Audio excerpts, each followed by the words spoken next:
Iba talaga kapag mahal. Paulo, super galante kay Kim Chu. I'm overheated, can hardly sleep at night, doing crazy dreaming. You're the reason why, hiding by the baby. Ibang level na ang hatid na kilig ni na Paulo Avellino at Kim Chu. May mga regalo na ang actor sa kanyang leading lady sa What's Wrong with Secretary Kim. Lalong nag-uumapaw sa kilig ang Kim Pao fans matapos mabatid na may mga special gifts si Paulo kay Kim Chu. Mismong si Kim ang nagchika na may mga niregalo sa kanya si Paulo. May notebook kasi ako na sinusulatan ko ng emotional journey ng karakter ko. Tapos pinupuno ko siya. Tas tsaka ko siya papalitan. Tapos yung nakita niya ng notebook ko. Gamit ko pa yon noon. Fit-check. Linlang. Tapos umabot pa ng Secretary Kim. Puno na siya, sabi niya. Huwag ka nang bumili ng notebook. Ako nang bibili ng notebook sa susunod mong notebook. So binigyan ako ng 4 na notebook. Pahayag ni Kim sa isang interview ng ABS-CBN. But wait, there's more. Dahil hindi lamang notebooks ang ibinigay ni Paulo kay Kim. Bukod sa notebooks, binigyan din ni Paulo si Kim ng taping chair para mas maging komportable ang actress.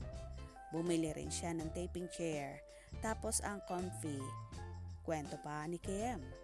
Ayon naman kay Paulo, nakita niyang sira na ang chair ni Kim. Kaya niya ito ibinili ng kapalit. Kasi sira-sira na rin ang chair niya. Kasi parang maliit sa kanya. So sige, bigyan ko nga si Kim. Paliwanag naman ni Paulo. Iba talaga kapag mahal mo. Ayaw na ayaw mo siyang makita na nahihirapan. Kaya pinoprovide ni Paulo para kay Kim. Sa mga simpleng pagbibigay na gano'n ng aktor, di ba nakakataba ng puso?